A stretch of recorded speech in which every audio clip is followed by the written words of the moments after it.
রাত তখন 2টো। ঢাকার এক সরকারি হাসপাতালে এক তরুণ ছটফট করছে, শ্বাস নিতে পারছে না। মাত্র 32 বছর বয়স। পাশে কান্নায় ভেঙে পড়েছে তার স্ত্রী। ডাক্তার এসে জানালো, করোনা ভাইরাসে আক্রান্ত হয়ে তার ফুসফুস প্রায় অকেজো হয়ে গেছে। এ ঘটনা 2020 সালের। তখন আমরা কেউ জানতাম না এমন এক ভাইরাস পৃথিবীকে একেবারে থামিয়ে দেবে। কিন্তু প্রশ্ন হল, সবকিছু স্বাভাবিক হতেই আবার কেন করোনার কথা শুনছি? নতুন রূপ, আগের চেয়ে ভয়াবহ? আর টিকা নিয়েও কি আমরা আক্রান্ত হতে পারি? নতুন রূপ কি?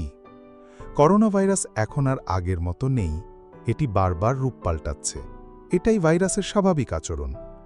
নতুন যেসব রূপ পাওয়া গেছে তার মধ্যে কয়েকটি নাম এখন আলোচনায়: Nimbus, KP2, KP3, XBB.1.1.6, FLIRT ইত্যাদি। এই ভ্যারিয়েন্টগুলো সবচেয়ে বেশি ছড়াচ্ছে যুক্তরাষ্ট্র, ভারত, ইউরোপ, এমনকি আমাদের পাশের দেশেও।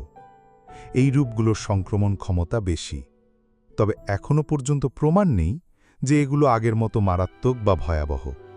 লক্ষণ কি? নতুন রূপে আক্রান্ত হলে যেসব লক্ষণ দেখা যায়: হালকা জ্বর, গলা ব্যথা, নাক বন্ধ, মাথা ব্যথা বা শরীর দুর্বল, মাঝে মাঝে কাশি বা হালকা শ্বাসকষ্ট। তবে বয়স্ক, ডায়াবেটিস বা হার্টের রোগীদের ক্ষেত্রে এটি জটিল হতে পারে। টিকা নিয়েও আক্রান্ত হওয়া সম্ভব? হ্যাঁ, যারা আগে টিকা নিয়েছেন তারাও নতুন ভ্যারিয়েন্টে আক্রান্ত হতে পারেন, কারণ টিকার তৈরি প্রতিরোধ ক্ষমতা পুরনো স্ট্রেনের বিরুদ্ধে বেশি কার্যকর। তবে চিন্তার কিছু নেই, টিকা নেওয়া থাকলে আক্রান্ত হলেও লক্ষণ হয় হালকা। হাসপাতালে ভর্তি বা মৃত্যুর ঝুঁকি অনেক কম থাকে। সতর্ক না হলে কি হতে পারে? অনেকে ভাবছে এটা তো সর্দি জ্বরের মতো, ভয় কি? কিন্তু ভাইরাস যখন একবার ছড়িয়ে পড়ে সেটা বড় রূপ নিতে সময় নেয় না। যেমনটা আমরা দেখেছি 2021 সালে ডেল্টা ভ্যারিয়েন্টে কত মানুষ এক রাতেই অক্সিজেন সংকটে মারা গেছে।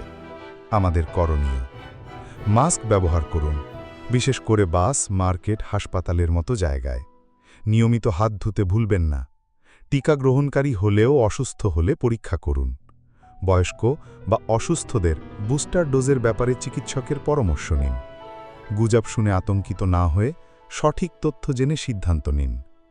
শেষ বার্তা: আতঙ্ক নয়, সচেতনতা।